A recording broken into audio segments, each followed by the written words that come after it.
Welcome back to the Keri Croft Show. In this episode, I sit down with Sarah Anastasi. Sarah has been a loyal SOS client for many years, and she's a perfect example that you just never know what's going on behind closed doors. In 2013, her late husband, Ian, took his own life. And in this episode, Sarah opens up a lot about the trauma of that event and how she was able to eventually move forward and find happiness again. I will tell you before you start the episode that there is a lot of detailed conversation around suicide that may be hard to hear. So if that's not something that you feel comfortable with right now, you may want to skip this episode. If you're up for it though, this is a very, very raw conversation around the human condition, overcoming adversity, and finding a way to keep moving. So if you're still here, sit back, relax, and enjoy the Keri Croft Show. Sarah Anastasi, welcome to the Keri Croft Show. Thank you. How are you? I'm good. So you are with child. Yeah. This is exciting. That's crazy. So how many weeks? Almost 35.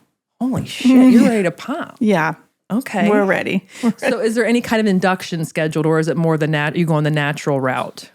I just had a doctor's appointment today, and they said maybe induce me at like 39 weeks. Okay. So that's awesome. I'm just going to do what my doctor tells me, I think. Do we know what we're having? No. It's going to be a surprise. Isn't that amazing? So fun. We did that with my son. We didn't know. So do you have any, you probably don't care what it is, but do you have any like ideas, like vibing on what it's going to be? I'll tell you this. I always wanted a boy, and I got a boy. Mm-hmm. So now I don't care. Like whatever it is what it is. Like I'm excited about it, but I think it's a boy, but I thought my son was a girl. So like what, I don't know. What do I know? Do we have names, or are we under the radar with the names? I don't have boy names. I used my favorite boy names for my son. And if it's a girl, it's going to be Mia. I like that. Yeah. You can't go wrong with that. I think I like that. But for a boy, we're still trying to figure it out. My son calls him Baby Jack. Aw. And we don't know why. You could always name her. If it's a girl, you can name her Jack. I kind of like when they do the boy, like kind of boyish names, like Billy or Charlie or Frankie. Yes, I like that too. Very cool. But if it's a girl, I don't know what he's going to do. Because he thinks he's like, it's a boy. He's really hoping. He's 3. And he's really like, hoping, right? Yeah. Now, you just mentioned that you lost one. We did. So talk to me about what that journey was like. When did that happen last year? So it happened in June of 21. So I guess a year and a half ago. Yeah. We had just been trying to get pregnant. And it happened quickly with the second one. And then about, 8 or 9 weeks in, we went in for the first appointment to hear the heartbeat. And she's like, I'm really sorry, there's no heartbeat. And you're like, what? No, you just know.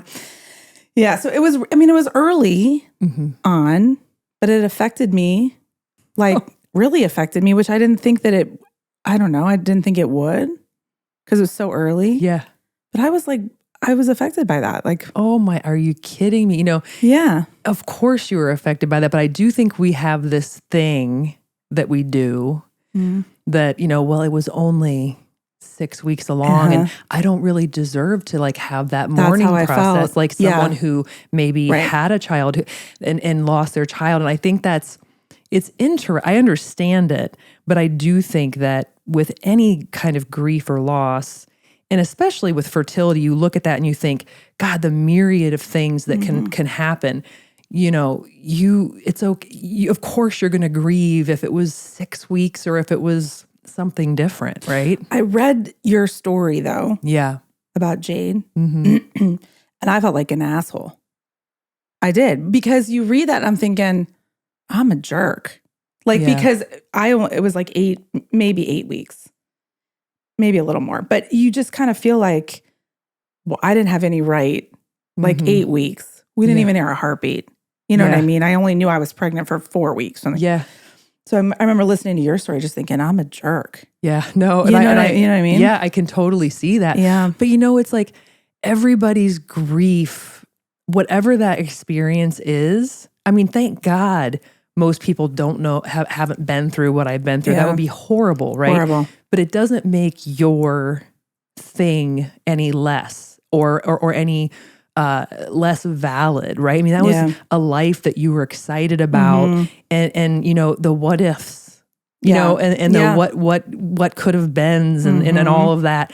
I don't know. It's just a trip what we do, especially as women to ourselves, Yeah. So P.S. You're not a jerk. And I felt that way. I was like, well, okay. Because if everybody's putting their fertility journey up against mine, they're probably going to feel like a jerk because it's pretty extensive. I can't even imagine, Keri. I can't imagine. I mean, it's been it was 12 years and it's been a lot, but God. and I appreciate you saying that. I mean, you obviously are someone that has great perspective, and but again, you're more than able I just thought, to. who am I? Like who am I? Yeah. Because I don't handling what you did. I read that and I cried. I mean, I'm like reading Instagram. I'm just crying and I'm thinking, yeah, I don't even know what that's like. No. I can't even imagine. No, I still, it's funny. I was crying yesterday to my friend Jackie, which I rarely do. And she said something like, I can't even imagine what that's like. And I'm like, I can't either sometimes. Like I still haven't processed Jade. I mean, I'm never going to fully process all of it, but it's coming up on a year when she was, so actually April was when I was put on bed rest. So I was in the hospital for almost 3 weeks, fighting to keep her in there. Oh my God. Yeah, that was a treat. And then, but in true Keri fashion, I'm like trying to create meditation classes for women on the floor and trying to like wear cool pajamas. I mean, because I was trying to will myself into like, if I like badass this thing or it's going to be okay. Like it's like how you cope with things. Yeah. And then she was born on the 7th and then she passed away on the 24th. So we had, 16 days in the NICU with her, and it was just, my God. That's the thing. I can't even wrap my mind around what that is. Anyone out there who has been in the NICU and there's something there with that, the sounds, the smells, the, leaving your baby in there, being so close to her, but so far away, knowing that she's not ready to come out. And there she is laying. I mean, it still continues to be a big struggle. The mental strength though, that you have to have, I mean, it's superhuman. Like that's to me is like something that no one should have to deal with. Yeah. And I think it's like that cliche that they say, like, when you have to be strong. I mean, when you don't have a choice. What are your options? Yeah, I know. You know what I'm saying? What are your options? Right. But we didn't come here to talk about me, did we? Well, we can. You like how I do that? You like how we can. Veer off. No, so something else that you and I just started talking about when you got here, and I'm super fired up about it. Yeah. Is, just the gun violence in our country. And like, I was starting to tell you, and I'm like, let's just wait until we get on here so we can, I started to like give money to the Sandy Hook Promise. Okay, great. I'm giving money. So it makes you feel better, right? But that's like a great organization. It's not enough. Right. And so then this last shooting in Nashville, I was looking up, okay, who are the advocates? Who are the helpers right now, not only in our city, but all across the country that we can maybe hitch our wagon to? Yeah. And there's a group called Moms Demand Action. So my friend Jamie and I were looking up, they have like a meet and greet coming up at Panera Bread in Mill Run on the 20th of April. Okay. And there's like a Zoom that you can do, like a new member Zoom. And Jamie and I are like, let's just go to the meet, or let's go to Panera. I'm sure they're not going to kick us out. Right.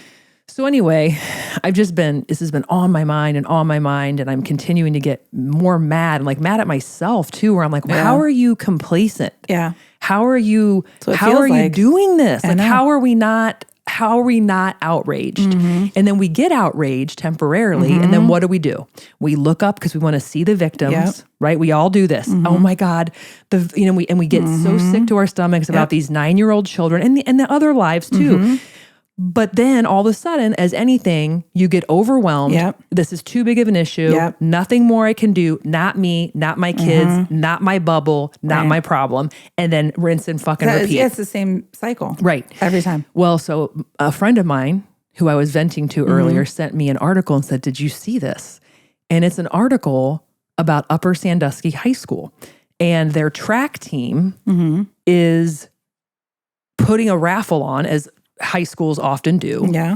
and they're raffling off an AR-15. Come on. No, I'm not kidding. So the Upper I didn't know Sandusky that. Rams, right? They What? they have a raffle right now, and they're raffling off AR-15s. Oh my God. So it gets worse. So I call the high school, right? You do? Yes, this morning. I called the high school. I said, and I'm acting all official. This is Keri from the Keri Croft Show. I love everything about that. This is Keri from the New York Times. I love everything about that. So I said, hey, is there anybody available at your school to comment on the article that just came out about you guys raffling off AR-15s? And Julia, who answered the phone, she's like, well, someone else just called as well from New York City. And I'm like, oh yeah, that's my pal. I know that. That's, media outlet. Yeah, right. And we told them the same thing as we're telling you. We're not affiliated. This is a private parent group that does this. What? Mm-hmm. So what they're doing is, and it could very well be a private parent group, but it's on behalf of the school. Yeah, it doesn't matter. And you know what, Sarah? They followed all the gun laws. Okay. So then I was like, well, Julia. This enrages me. No, I said, do you have names of any of these parents? Yeah. I just want to understand. Help me understand. Yes. Make it make sense to me, right? Make it make sense, right. So of course she can't comment. Right. And then I hang up, start doing some more digging. And do you know that high schools across the country do this? This is not new. I don't understand So in 2018, a Florida high school raffled off the same guns or like guns for the baseball team. Oh my God. And not only did they do that, the baseball coach came out swinging, like, really standing up for it and saying, we're going to turn this into a positive thing. Now, I am no genius, and I am I will always say this, I am more than willing to change my perspective on things or hear, make 100%. It make sense. Yes, that's the whole thing. It's so Help fucked me up. understand. Out of principle alone, can we not raffle off AR-15s? But who needs an AR-15? I don't understand. It's a weapon of war. Like, who needs that? But why do you need that? The irony of raffling off an AR-15 to pay for kids' uniforms. Yeah. These are killing kids. Make it make sense. These are the kids that might, wouldn't be alive maybe. No. If somebody gets into their school with an AR-15. So you caught me in a moment today, Sarah. Oh my God. Now that enrages me. It's really bad. But you sit here and you think like exactly like what you said, like what can I do? Right. How do I make a difference? And you feel like sometimes I don't know that I can. So then it just sort of stops you in your tracks. Like, well, I don't even know where to start. Yeah. I don't know if it matters. Like if I matter, I don't know. But like, it's crazy. So like I said, I called my girl, Chris Whirl, who's in Rome right now. But when her ass gets home, we're going to say, how do we get a shuttle buses of people to go to Washington, D.C. and literally, I'm going to make a shirt that says, make it make sense. Yeah. Yeah. And that's that. Absolutely. And I digress on that. Enough about that. You didn't come here to talk about that. Yeah, but you know what? It's here. It's a sign. And then another thing before it's like Gwyneth Paltrow is on trial. I know. And we're, our country is so diseased. Right. And so fucked up. Right. It's so beyond my recognition. It's FUBARD. We're going to bring unbelievable. Fucked up beyond recognition. I love that. I've never heard that. I brought it back. It was old. Now it's that new needs to be on a shirt. I know. Jesus. That needs to be on a shirt.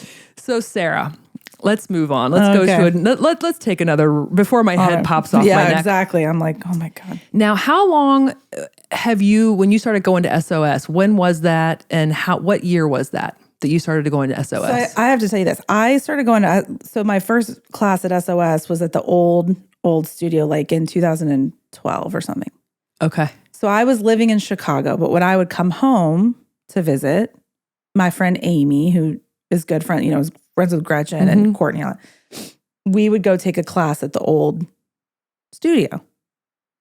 So I was familiar, right, with SOS, but none of my life hadn't blown up yet. Got it.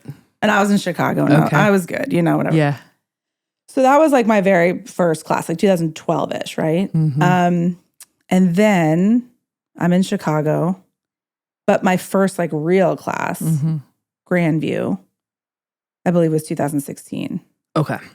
All right. Yeah. So, and let's set the table here. Yeah. So you were married to Ian. Yes. and Ian took his own life. He did. Okay. And, I've thought a lot about this conversation and I just, putting myself in your shoes, it's like I can't imagine the questions and the beating yourself up and the what, like all these things that you went through. First of all, let's talk about Ian a little bit. Okay. What kind of guy was he? Like, let's describe him. Like, how would people describe Ian? I think he was life of the party, which is interesting, and we'll get to that because it probably hit a lot of what was going on. But so many friends, so well liked, super athletic, played like D1 college soccer. Like probably wasn't D1 Allegheny, probably D3, but played college soccer, was a great athlete.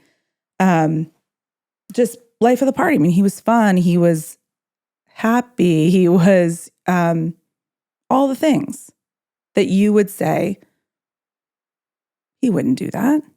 Right. So he was that guy. He was that guy that was like, have a good time. Yeah. Guy. Yeah. So in your relationship with Ian, looking back, hindsight's 2020. Yeah. Were there signs? Did he suffer from any sort of depression or anxiety behind the scenes? So looking back, now, mind you, we were together for 6 years and then we were married for like 10 months. So, but looking back after he passed away, I didn't notice at the time. He handled things a little bit differently than other people would handle things. Like things that wouldn't even be like a blip on my radar, like something would happen at work or whatever. He took things really hard. So it would affect him. So something would happen at work and, he would come home and just like be so down about it, like more down than you should be maybe for what it was that had happened. So there were things, he smoked a lot of weed, where at the time, like, I didn't think anything really of it, but it was like a lot. And I don't smoke. I mean, I just don't smoke personally because it affects me weird, but like he did. And so I was just like, okay, so, okay. But he just handled things differently. Like maybe was he catastrophizing things a little bit? Like, okay. Yeah, a little bit looking back now. You see certain things here and there. And then finding out that depression runs in his family, which I didn't know about that. So his dad was dealing with some stuff that I didn't know about. I think there was probably some stuff on his mom's side that I didn't know about. And then to find out like he had a cousin that had tried to take his own life years before that, didn't succeed. But like I didn't know any of that when we were together. And you find all these things out after and you're going, okay, this would have been helpful for me to know. Do you think he just didn't tell you, or maybe it just wasn't him, so he wasn't really putting together he maybe wasn't connecting the dots of like... Yeah, I think he wasn't connecting the dots maybe. But it was just like interesting, like being in that relationship with him, because it was like I always had to be, he would go through these moments of, something would happen at work or something would happen like with his family or whatever, and he would just be so down. And I was always the one that had to be like the cheerleader, right? And I felt like I couldn't really have a bad day, because if I did, that was like too much for him. Like, no, you're not supposed to, like, you're fine. Like, you're usually good and whatever. So it was me just kind of lifting him up a little bit all the time. And I saw it more as like time went on. Yeah. In our personal relationship. Like now out in public, like with friends and stuff, I mean, nobody would know. But in our personal relationship, it was that way. But I didn't put together the dots either, though. I didn't connect them. But wasn't it, just in a typical scenario when you're with someone, and there's a social veneer, we all have one. And so you probably look back on times where you're watching him publicly or like at a table being the life of the party, and you're probably thinking, well, shit, like that's not how you are at home. Right. And it might have worn on you a bit, because then you have to be stable. Yes. And the rock. Yeah. I have to be stable all the time. I was not allowed to have a bad day. I mean, I felt that way. I was not allowed to have a bad day. How would he handle you though emotionally? Like if you did inevitably have a bad day, was he supportive or was he too much in his own fragility to be able to even support your moment? I think he was kind of too much in his own head. I mean, there were moments when he was supportive, I think, but a lot of times it almost felt like I had to keep most of that to myself, where I didn't share it with him because it was too much for him. Like you could see his head just kind of spinning. So I think he was too much in his own head. So it wasn't like authentic for me because if there was something going on with me, I didn't feel like I could share that. You were stuffing. Yeah, but I didn't realize that at the time though. Well, you were in your dynamic, right? Yeah. And then you after, that everything happens and you start to go to therapy and you start to really like unpack and understand what it is that it was. And you start to see those things, those patterns. So take me back to like the week leading up to him taking his life. Were there anything, like was there any big thing happening? Like was anything going on that you're like, okay, this put him over the edge, or was it just a typical time in your life? No, so there were a lot of things happening. Like this was 2013. He died in July of 2013. And we were moving back to Columbus in September of 2013. So we were getting ready to move out of Chicago and move back to Columbus, which had been planned for a long, like we knew he's from Pittsburgh, so he wasn't from Columbus, but so he was transferring like within his same company. He was transferring to an office here. So, but in order to do that, he had to be here in July, like the beginning of July. They wanted him here. So I stayed in Chicago to like get our apartment packed up and get everything like whatever, figured out before we moved. So he was living here with my parents without me, which was a big deal. I didn't know that at the time, but like that was a lot for him. You find out later. So that was happening. And then we had just been on like a vacation to like one of his favorite places. It's like this YMCA camp that he had gone to his whole life. We had been there for a week. We leave there and come back to Columbus because this camp was in Pittsburgh. So we come back to Columbus.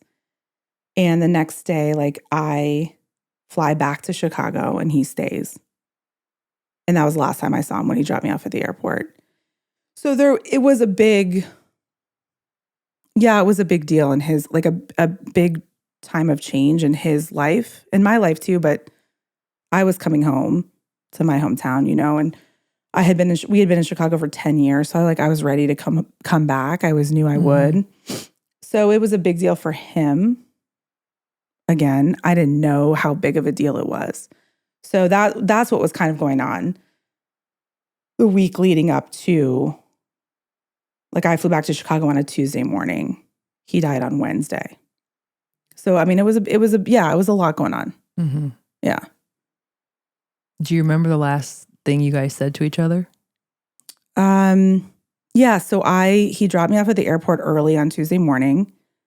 And as you do, like, hug, okay, I love you, I'll see you, whatever. I don't even know when. I get on the plane, I fly back. I call him that night when I'm in Chicago. I talked to him. He's watching the Pirates were on baseball. He's watching the baseball game. My parents have a pool in their backyard. He's swimming. It's July, so he's like, sounds great. Okay, great. Have a good night, whatever. So I get up the next morning, which is Wednesday morning. He died Wednesday afternoon. So Wednesday morning, I go to work, just like normal. And it was July 31st. So I'm like, hey, like my last text to him or something was like, hey, just transfer like for the rent, for like our rent, right? It's like my last text to him. It's just stupid. And he was like, okay, no problem. Like it should be transferred. And that was like, I don't know, like 11:30 a.m. or something. And he died at 2:00. So that was that was the last correspondence that I had with him. And then he just wasn't like answering. Like I had called him after that just to be like, hey, well, how is it going? Whatever. And he wasn't answering. And wasn't texting back, which was weird. So I texted my mom and I'm like, hey, did he go to work today? Or is like he homesick or whatever? And my mom's like, oh, he left for work today. And then that was that. I was like, okay. So from 11:30, like what did he do? Well, I find out later. So I didn't know at the time. So he left work. Well, so I couldn't get a hold of him like all day. And I get a call from a police officer at like 5:00 p.m. Chicago time. So I was at work all day not knowing anything. I had no idea. But worrying and wondering. Yeah, I was just kind of like wondering, like, oh, I wonder where he is. But I wasn't like worried. It wasn't like. Just weird. Yeah, I was like, that's weird. I haven't heard from my mom's like, no, he's at work. I'm like, he just must be busy. It's like no big deal, I didn't think twice about it. So the next call I get was from the police officer at 5 p.m. But I found out later he left from his coworkers because he left work for lunch. He went to a grocery store and he got like 2 bottles of whiskey. And then he drove to the Hoover Dam. And he, in those hours, it must have been between like 12 and 2 or something. He drank an entire bottle. So standard size bottle of whiskey, the whole thing. In the meantime, he wrote a note to me, left it in his car. And then he climbed up the 90 whatever stairs. And he literally dove off the top into the water that was like not very deep. So the ranger, and again, I'm finding out about this all like from the ranger that was there. He did like a swan dive off of at the top of these stairs into the water. And the water's not deep enough. And he hit. And that was it. He died from blunt force trauma to his head. And the police and the paramedics were on the scene immediately because there was a ranger there that had like tried to stop him, but he, couldn't get to him. So they were there immediately and he was, dead when they got there. So they, went, like as they would, like went through his car, went through whatever. And this was probably like at 2:00.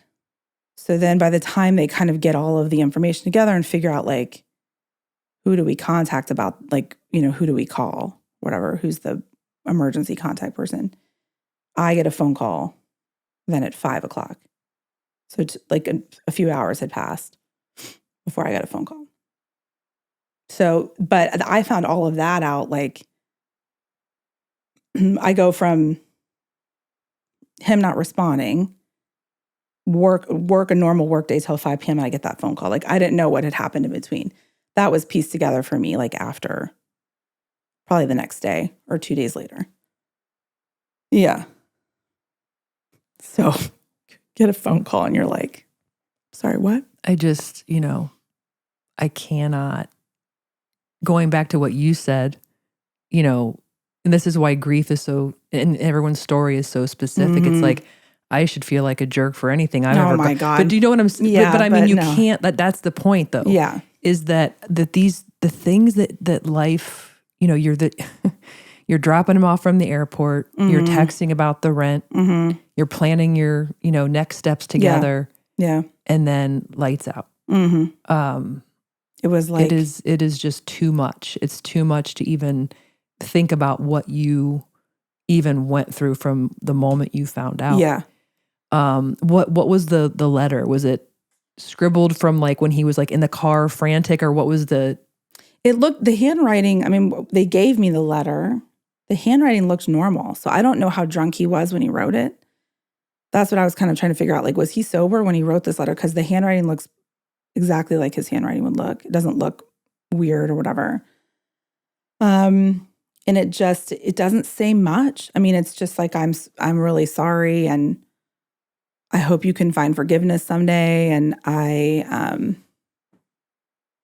there's just something going on with me and I don't know what it is. And if you could just have my brain tested when they find me. There was no like reason in the letter, but it was just like, I'm so sorry. Like, I'm so sorry. Just please try to find forgiveness someday.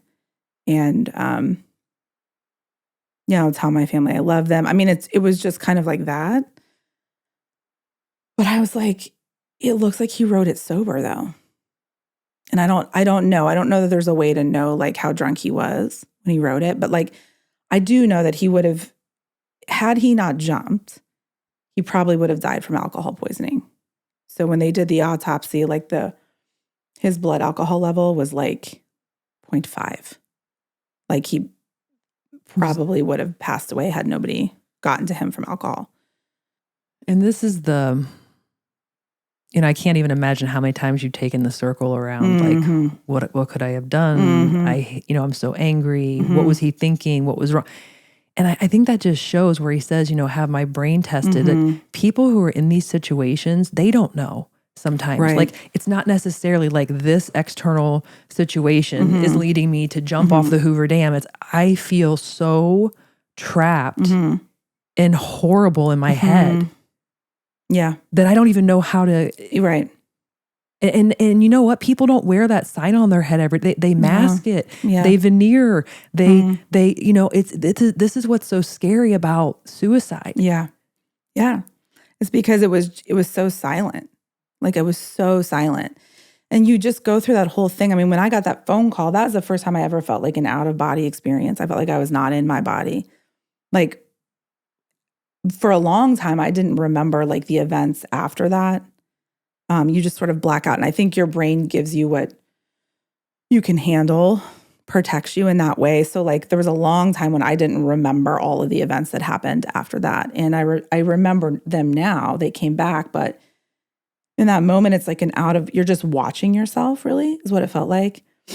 And it's just like, I couldn't even wrap my mind around what they were saying. I'm like, they're describing him. They're describing his car. They're describing like, talking about me and I'm in his phone and this and whatever. And I'm just sort of thinking like, you've got this isn't the right person. Like, there's no way. There's no chance. He's the last person that would do this, And then you get further out from it and you're like, okay, well, actually, it kind of makes sense. But it was so silent. And then you just it's just a endless cycle, like you said, of just blame and questions. And you can't get out of it's just an endless cycle of like, what could I have done? This is my fault. This is my fault. Like, I was with him every day. He was my husband. Like, I did this. I wasn't enough to keep him here. Yeah, I wasn't enough. This is my fault. I can't even 100%. imagine the anger cycle that you went through with yourself. And I'm sure that with therapy and time, there's nothing anybody can do, but it's like, God, like we walked down the aisle together. We were planning a life. We were going to have kids together and you jumped off the Hoover Dam. Like, what the fuck? Like, it was like, I can't even, it was like I wasn't enough. And you start to figure that out. I mean, with therapy and time, it took me like probably a couple of years to really like understand what it was. But I mean, in the days following that, like I didn't speak. Like I couldn't form. I lived with my parents. I moved back to Columbus. Like I ended up doing that, and I lived with my parents for like a year and a half because I couldn't like. I mean, there was just days like I would just sit and stare. I couldn't even speak. I couldn't even form words because I was like, I don't even know. My head was so messed up, and you don't even know. Like you can't even form a sentence. You're like, I don't even. You know what I mean? Yeah, I do and I don't, but I can only imagine. Yeah, I mean. I can't, I mean, I just, so, and because I was looking at your Instagram and I was scrolling all the way back to your first, I think it's your first post maybe you have or something maybe, of the two of you. Yeah. When you were, after that blissful moment when you say I do and you turn around and you see all your family and friends and they take that great money shot, and I was staring at you for a pretty long time, thinking, my God, like, and this is for so many people, and they're obviously the situations aren't always going to be extreme as this. But when you turn around after they say, kiss the bride, and you take that walk, it's like you're walking a plank with this person that like, let's go face life together. Yeah. But I was just staring at you. You look so beautiful and happy, and God, you would have never in a million years thought that. No, I never. Like, he would be the last person ever that you would think. And that's what's so scary about it. I mean, we were married for 10 months. Like, and it was just like, God, how could you do this? Like, it's just such a betrayal of, so then there's the anger part of it. Yeah. That you're just so mad. So then there was like, my head was all sorts of places. But then there's like a physical, like just a visceral reaction of like, I'm so mad and I'm so enraged. And like, where does that go? And that's not like my personality typically, So it was really scary for me because there were then moments in the days following that where I'm thinking, I don't want to wake up. So like, how many pills do I need to take so that I don't wake up? Like, I can't for one more second because you're just in your own hell. So that was scary for me too, because that's not how I think. Like I'm typically a happy person. Like that's how I'm wired. Yeah, typically. But also my life was easy. I have great parents. I have a great family, great friends. Like it was easy. So it's easy to be happy when your life you don't even realize like how good you have it. But I was wired to kind of be a happy person, and it was just frightening because you're thinking, I don't want to wake up. Like I can't for one more second do this. So how many pills do I need to take? I mean, that's where your head goes. Did you take like sleeping pills for a while to try to get to sleep and like do all of that? Where you were just... They gave me actually Dr. Dussault. Hey, shout out to Dr. Dussault. Who hasn't a Dussault touched in this community? Courtney was like the next. So I got home. So he died Wednesday. I found out Wednesday at like 5:00 he died, and I was on the next plane home. My boss actually flew me home, and I got home around midnight. I got into Columbus around midnight that night, and then like everybody showed up at our house the next day. Courtney being one of them, and she's like, I felt like I was having a heart attack because my heart was like beating so hard. I was just like, it was adrenaline like you've never known. And I was like, I just feel like I'm going to have a heart attack. Like I was having like it was a panic attack really, but like for days on end. And I couldn't sleep. So I was up for like 3 days. So the next day she called Dr. Dussault and I went to see him. And I remember just sitting on his table and he's talking to me, and he prescribed me antidepressants, I think. Which I had never taken anything in my life, so, but I'm like, I'll do whatever I need to do because I haven't slept and whatever. So yes, they did. And I took those for, I don't know, probably a couple of months. What was that plane ride like? I mean, it's only, it's what? It's a little bit shy of an minutes, hour, but man, I can't even imagine you being in that plane thinking, I'm flying home right now for this.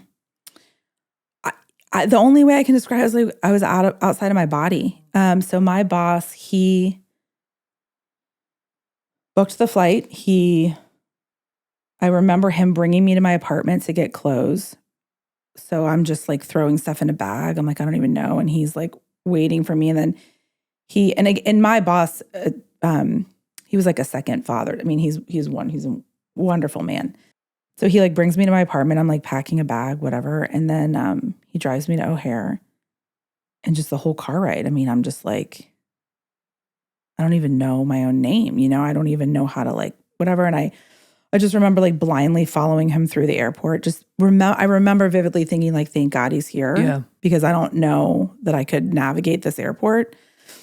And then we board the plane. It was pitch black. It's like 11:00 at night. It's a huge storm. And I remember it's a small plane, and he's sitting next to me, and we're going in his turbulence like you wouldn't believe. We're bouncing all over the sky trying to get up out of Chicago, and I'm just like on the plane just thinking like, this is what hell is. Like, this is what I would like. If you're going to describe hell, like, this is it. Like, is this happening? Is this a fucking nightmare? Yeah. I was like, how do I jump off the plane? Yeah. Basically. And I remember him asking me questions like, do you know if he had life insurance? Do you know, like, I'm like, I have no idea. I don't know. I didn't even know my own name. I was like, I don't even know what we're talking about right now. No, I think it's probably too soon for the life insurance conversation. I mean, like, I love the practicality of the moment, like, but too what soon. What the fuck are we talking about? But I just remember thinking like, no, I don't know. And I don't know what's happening. You know, and we land and we get to Columbus and it's midnight later. And, you know, my whole family is there. Like my mom, dad, my sister was living home at the time. And I mean. And then the rest is you going through your own healing. Well, the rest is me just trying to fight to survive. I mean, truly just trying to fight to survive because that's all it was. Now that there's years and space in between this and you've, you know, found happiness again, does Ian ever come to you in your dreams? He did in the beginning, like a lot, actually. And I think about it every day, every single day. It's a passing thought now, but it's always like something in the back of my mind. Like if I'm driving specifically or by myself, it always will come to me. And I've felt him around quite a bit, especially in the beginning. Like I felt him, not as much anymore, but I talk to him all the time. Do you? Yeah. What do you say? I'm like, what the fuck am I doing? No, I talk to him. Yeah. I mean, you know, I just do because he was your person. You know, it's things happen the way that they. Oh God. But I wish he didn't have to die I just wish it didn't have to go that way. But I'm with who I probably should have been with all along. So it happened the way that it should have happened. Probably, I wish it didn't involve him. Yeah. Not being here any longer. Yeah. I see what you're saying. You know what I mean? Yeah. I think I'm with who I should have been with all along. And Matt, we've talked about that like endlessly, but. And he's got to be a pretty strong soldier, Matt, because this is a lot. This is a, you know, this is a lot for, you know, and so he's your support system too. And like, this is part of the story. And so I can only imagine what a great human being he is. Yeah. It takes a strong person, somebody who really knows who they are and who's confident in who they are to take on someone like me, especially in the beginning, because we kind of got into a relationship like a year after Ian passed, and I shouldn't have been in a relationship with anybody. Yeah. Like I had no business being in a relationship. And he took that on and he dealt with like the worst parts of me. Mm-hmm. I mean, truly, like I was not my best self. I can imagine. I was horrible. I mean, you know, I was trying to figure it out. Mm-hmm. And I wasn't doing a very good job. Well, I'm sure you did a fine job. I don't know if there's any, you know, guidebook on instruction manual on how to do it. So let's talk about, so this happens. Yeah. Your outer body. I'm sure that there was a lot of time where you were literally just in, you know, complete shock. Mm-hmm. When do you remember starting to sort of shake out of the actual event and you started to say, okay, I need to figure out, like, I'm going to stand up and I'm going to take that first walk forward. Mm-hmm. When did that start happening? And what were the things that kind of started to pull you through? I specifically remember, so he died July 31st, but I remember like a month after he died, I had to go back to Chicago because our lease was up in September. So July 31st, I left Chicago. I packed one bag, left the apartment, and I didn't come back for the whole month of August. I was here. And I remember we had to go back to Chicago because I had to pack my apartment. I had to move, which I hadn't done. And I remember being in that apartment and it was like, I mean, it was traumatic to even just be, because you're in that apartment. It's like his stuff is still hanging where it was. His like toothbrush, like I had done laundry and like part of the laundry, there were his socks that I hadn't like put away. Like, it was just like I was coming back, you know, I was like, I had left for work that day, which was what it was. So I remember just being in that apartment. My parents were there, and his stepmom was there. And I remember after we, oh, this is going to make me cry. But I remember after we got the apartment packed up, I was like, I have to go back and sit in that apartment for a few minutes by myself. So they were like, yeah, of course, whatever you need to do. So they went down and I went back up into the apartment, empty apartment. And I just sat. I remember like sitting against the windows. And I remember just thinking like, I was broken. Like in every sense of the word, broken. And I remember just sitting there thinking, but like, okay, I'm so broken right now. But there was like this fire though, like, and I've said before, like there was like this will in me that like, I wasn't going to let his death take 2 lives. So like, it could have gone the other way, like not literally, but like, I could have made the choice to just be like miserable and stuck in this cycle the rest of my life, right? Which is a waste. It's just like a waste of a life. So I knew I would never take my own life. I knew that. Like I came to that conclusion. But I remember just sitting against the windows thinking like, all right, Ian, like what do I do? Like, what do I do? Like, I have to figure this out because like, I can't be this miserable the rest of my life. Like I can't live, like you can't live like that, So I was like, I got to figure this out. So I specifically remember sitting there thinking that. And then a friend of mine had given me a number for a therapist, psychologist. And I got my phone out of my pocket and I had been sitting on this phone number for a month, because I couldn't speak to anybody. And I got my phone in my pocket and I found the number and I called in that apartment by myself, this empty apartment. I called them. And I said, I need to talk to him. Like, I need to see him. And they were like, yeah, of course, And that was like the first step for me to just be like, what do I do? Like, how do I fix this? How do I move forward and make him proud and make me proud and like live my life? You know what I mean? Like he wouldn't want this for me. Like I'm in this downward like cycle of just like depression and hate and anger and rage and like guilt. And I'm like, I don't want to live like this. I can't do this, So that was it was a month almost to the day of like, I have to find a way out of this. And the only one who can find a way out of it is me. Like nobody can do this for me. I have to do this. And that's just what it was. So that was it. That was that moment because I was so miserable. You're like just, it's the darkness. Yeah. You're in the darkness in a way that, is just unfathomable. And you're sitting there in the darkness. And it's like, I know there's light. Yeah. Yeah. I know there is. And what do they say? Like, nobody's coming to save you. No.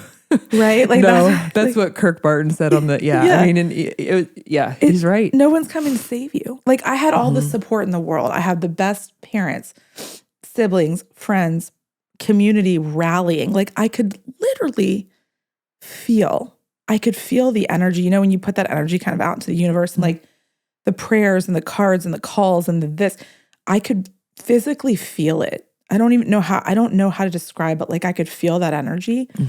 I had so many people just rallying for me. And, but you have to rally for yourself, Yeah. So, yeah. Sorry. No, please. That was like, we already set this up. I'm like, I knew there would be lots of tears on this one. I'm just trying to compose myself over here because I'm, but it's like, you have a system of strength. Yeah. And that's what we call it. And it's like, you have everyone rallying around you, but it's like, unfortunately, the heavy lift, it has to come from within. Like you're just this like weak bird that's been completely traumatized sitting there by the window. And it's like, it's like that thing that I call it the badass, of course, but it's that thing that whispers and you can barely hear it. It's like, Sarah, that's what it was. I'm in here. You're like, I'm here. And you can barely hear me, but then it's like, huh? Yeah. It's what it was. It's exactly what it was. It was just like I just felt it like in my gut. I was like, this isn't going to win. Like, I don't know what I can do right now because like, I'm doing all I can do to just keep breathing right now. But like, this is not going to get the best of me. Like this will not win. I'm going to find a way to beat this in the end. I don't know how. Yeah. Like, I don't even know what to do here. But that was the first moment where it was just like, call the psychologist. Yeah. Call somebody that knows what they're doing. And fight for it. So you started with your therapy. And you're starting to be able to breathe. To maybe get some of these feelings, not in the rearview mirror by any means, but kind of get some separation with some of the anger and everything. And then, like, what was your next, I guess, after therapy, what was the next thing that you feel like you clung to or that happened or... it was such a slow burn, like, because it was just like the first few therapy sessions were me just like sitting in silence, staring at him. And I remember him saying to me, like a month in, he was like, it's not your fault. And it was like, nobody had ever said that to me before. And I don't know why I needed it said to me. Yeah. But like, nobody had said that to me. I don't think that people felt that it was my fault, but like, it was my fault in my head, And he just looked at me and he said, it's not your fault. And I just was like silent. And it was just the wheels started turning like, okay, why? Why isn't this my fault? Like, why? What was going on? Whatever. So I think that was like the next part of like trying to understand, really trying to understand like what was going on with him and how it didn't involve me. Yeah. Like, what was it? It wasn't me. So that was like the next part, I think. Yeah. And then that started a whole journey into like, how do I let go of some of this anger? How do I let go of this guilt? How do I like get out of this spiral? And after sessions with him, I just felt lighter. Like he had your head is just kind of a mess, right? It's tangled. He wasn't fixing my problems for me, but he was almost like untangling the mess in my head. And I felt like lighter. That's a good way to put it. Yeah.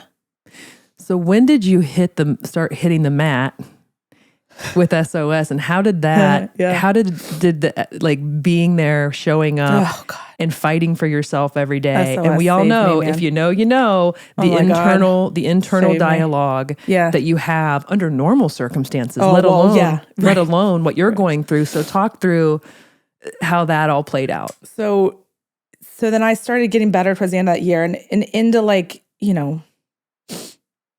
I knew there was just this rage inside of me. I was so mad all the time that you just want to like throw something, hit something. You want to just scream. Like, I didn't know what to do with all this rage. And this was like a couple years of like in and out of like, I'm so mad and I don't know what to do with it.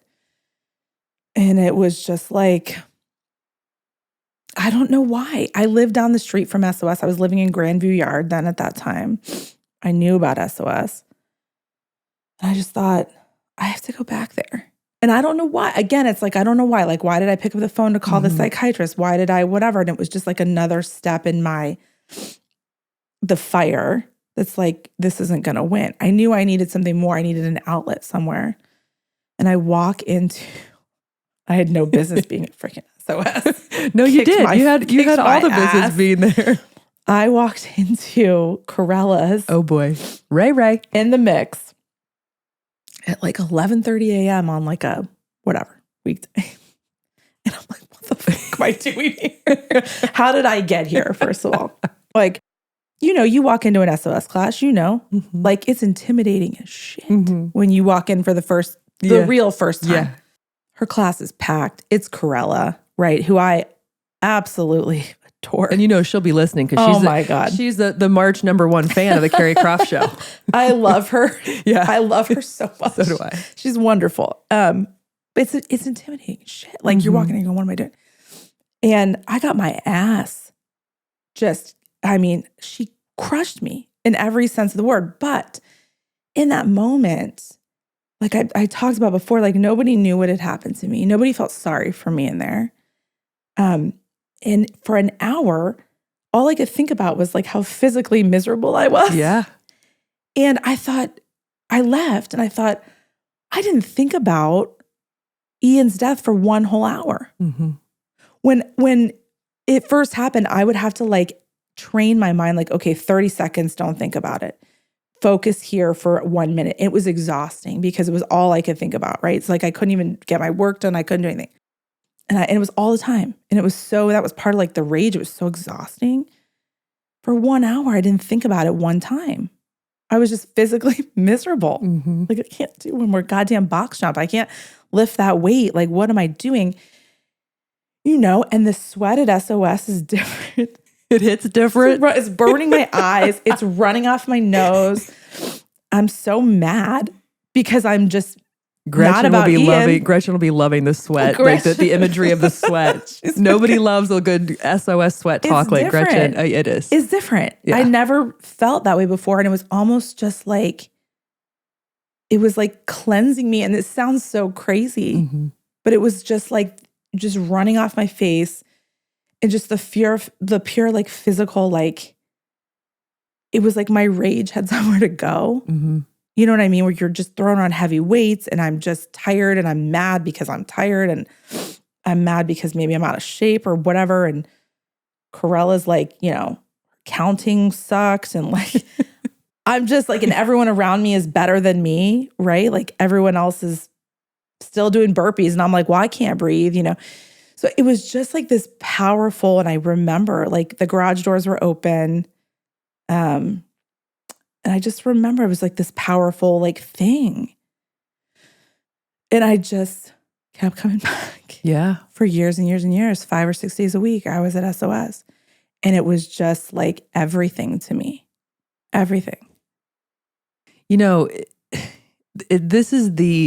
It's such an example. And we say this all the time to our, when people come on board to train. Yeah. It's in all of our social media because it's truly the heart and soul of what we do is, when someone walks through those doors, you don't know what they're going through. They all have a story. And so, everyone gets so busy and they're always in their own head and you're late for class or you're just getting there on time, you roll your mat out and you're kind of focusing. But every once in a while, it's like, look around and you see these people who look okay. Yeah. Oh, yeah. But if you really take a moment and you step back and you look at everybody and you kind of take your time and you're like, I wonder what this person's going through. I wonder, now who would have imagined what you had going on your mat? Nobody knew. And nobody was gonna know. It was like my safe place. That's Grandview Studio. And it's still Grandview is so special to me, that back studio. Yep. Right in the back, like the first place I ever stood was right in the back by that garage door. It's like so special to me because nobody knew. Yep. Nobody judged me. Nobody treated me any differently. Nobody felt sorry for me. And it was just safe. Yeah. And it was just a place to unleash like the fury that had been building. And then I just felt myself like getting stronger and stronger, like physically stronger, of course, but then like mentally stronger. Like, if I can do that class, like I can do this, right? I would walk out those doors and be like, okay, maybe I can do this. Like the physical transformed into the mental. Right.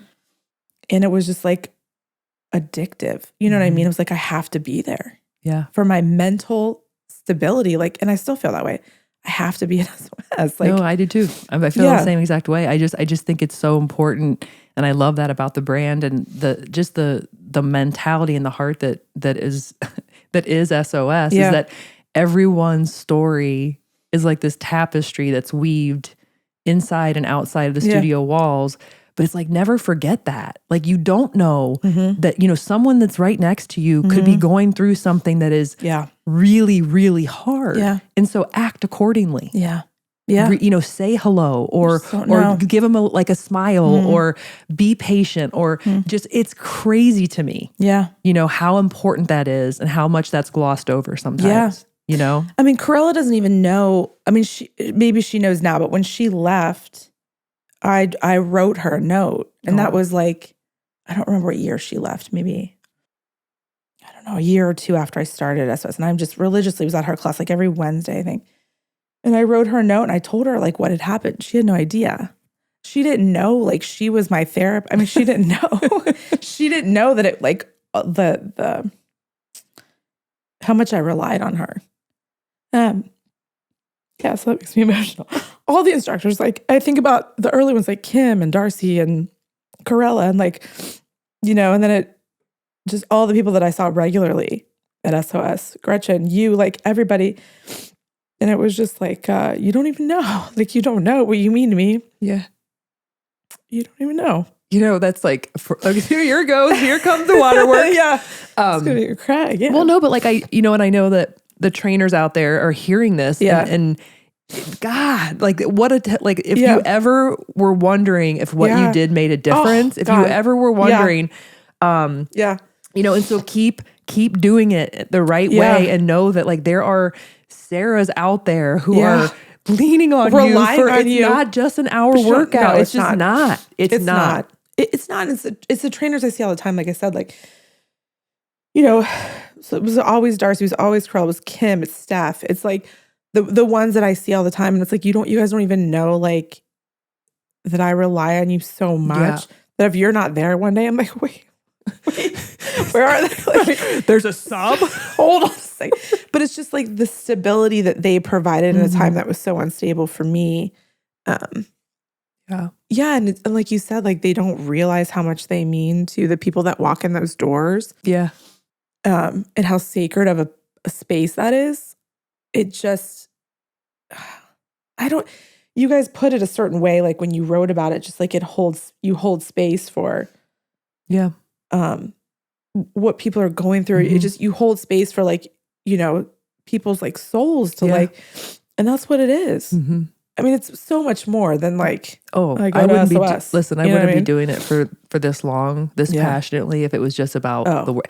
And I always say that, like the workout is like the conduit. It's what brings people there together. And yes, the workout is great and it's amazing, but the underbelly of it is really, we are a system of strength for, we'll hold you up or we will be what you need us to be. And it's just, man, when people in Columbus specifically or Cincinnati who have the ability to walk through those studios and haven't, and I'm not one to like, even though I own it and Gretchen owns it, we're not pushy because we know what we have and we know, but it's like, I just wonder, people who kind of blow it off or brush it off as like, it's like, wait, you've got like this thing in your backyard and you're kind of like, okay. All right, but but you don't even know until you know. Yeah. And it was a system of strength. That's why it's so, and also too, like, I remember thinking before, after this happened, I was like, I have to keep moving. I have to just keep moving. I have to find a way to keep moving, right? And there are moments, so many moments, even now, 10 years later, where I'm in the Grandview back studio and I look up on the wall and it says, find a way. And every time I feel like I can't do one more fucking burpee. What the fuck should I do? That wall, I just find a way. And I'm like, I remember it was always, this before I even knew that's what you said, but it was always, I have to find a way just to keep moving. And so when you're in SOS and you're just thinking like, this is like what the spark in me, like for so long, it was like, there's a reason I'm here. And the SOS community was my strength. They didn't even know.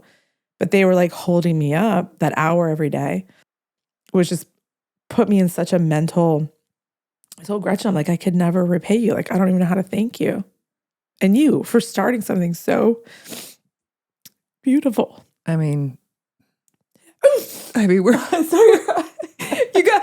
know what? It's honestly like hard to make me speechless, but I'm like, and it's like, if ever you question what you're doing, like sitting here with you right now is just like, so I don't even think you know what you've done. I don't know. I mean, I know, but like said to Gretchen, like you don't even know.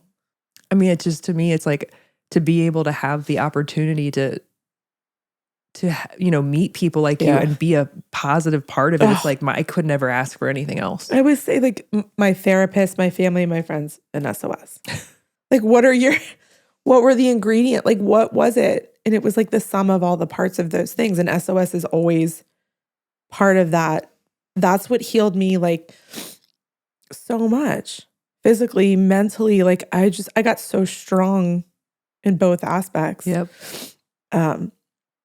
It's just such a supportive, it's such a great place. I mean, speaking of being strong, so what we've been through, I've been through my thing. Yeah. What you've gone through is just so extraordinary, and just, I can't even imagine that. But what I find with situations like this, whether it's what you've been through or, name some horrible thing somebody goes through. Yeah. It's like this unwelcomed visitor, right? But then once it's there, Yeah. and it's happened, Mm-hmm.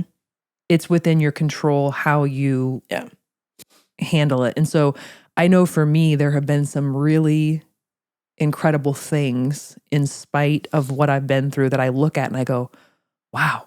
Yeah. Like my empathy, my Yes. compassion, my perspective. Yes. I have such a unique perspective Mhm. because of what I've been Mhm. through. What do you think is on the, I'm not saying you're on the other side, but you're 10 years removed. Yeah. Yeah. What is it? What unexpected gifts or things have come from this in terms of yourself and what you've learned about yourself? Yeah. I mean, I think when something happens of that like magnitude, I mean, you have to find the reason. And for a long time, it's like, why me? Mm-hmm. You think that way. And then you start to get on the other side of it and you're thinking like, it's given me all these gifts that I otherwise wouldn't have had. But and like once you know something, right? Like you can't unknow it. So it changes the way then that you view, it just sits inside of you and it changes the way that you view everything around you. That's the gift though, because it's like you had said before when you talk about Jade, it was like the empathy and the compassion and the understanding of others, and like the judgment goes away. Like I mean, you look at everybody and you're like, everybody's going through something, and it just makes you kinder. Mm-hmm. It makes you a little bit like softer, maybe like more patient. So grateful. Mm. All the things that I took for granted before that I didn't realize I was taking for granted. But now, like I look at my son and I look at Matt and your parents and all these people, and you just feel gratitude that like I've never felt before. It just cracks you. Yeah. It cracks you wide open. Mm-hmm. And I thought, God, I'm not happy that he died, but like it took that for me to be the person that I am now, just such a better version of myself, to crack me wide open, to say like, it's not all about you all the time. Calm down. Like, I was more of like a type A personality, whatever. And it's just more like, it doesn't matter. Like what does matter, And so it just cracks you wide open. And I'm so grateful for that gift, but I don't think I would have learned it any other way. Yeah. So I think that's what it does. So I'm grateful for it. It's funny. I couldn't have put that any better myself, even inserting it in my own situation and what you just said. It's not all about you all the time. Yeah. I learned that. So when we lost our first girl, Angel, I learned that was one of the big things I look back on and I remember, because that was when all my friends were having kids. Mm. And so you either become that person that refuses to go to showers or support. Right. And I remember like building that muscle right away, like, hey, whoa, you got a lot of really great girlfriends in your life who deserve to be moms. Step up to the plate. Yeah. Like their happiness is your happiness. Yes. And it's funny. It's like the things that you learn through these trials, know. And of course, would you ever ask for them? No. But you can't. You can't. They can't be undone. Right. And so when they do happen, the onus is now on you to figure out what those gifts are. Yeah. And that sounds weird to call it a gift, but truly, things come out of these tragedies. Absolutely. Well, I'm going to say that, you are truly a badass. You really are. Thank you for saying that. I appreciate that. Because, again, I don't even think I need to explain why you're a badass, but you totally are. I appreciate it. I have to say that I've enjoyed this 60 minutes with you is an understatement. It went by so fast. And I truly am so grateful that you opened up. And I know that so many people out there are going to hear this and just get so much out of it. So I appreciate Sarah, that. I hope so. Any closing thoughts? This has been, it's so wonderful to be here. I can't believe you even thought of me to be here. And I was like so flattered by that. I thought like you and Gretchen, like two of the people that I really like admire and look up to and think like the world of. So it was very humbling. I too was flattered that you said yes. So this is a very symbiotic situation. But yes, again, I truly appreciate your candor and you opening up. And I hope that I'll see you back on the mat after you pop this baby out. As soon as I can get back there. Okay, awesome. You know I'm going to be back there. All right. And then for all of you out there in cyberspace, if you want to follow me on YouTube, Spotify, or Apple, I would be so happy. And until next time, find a way and keep moving. I love that.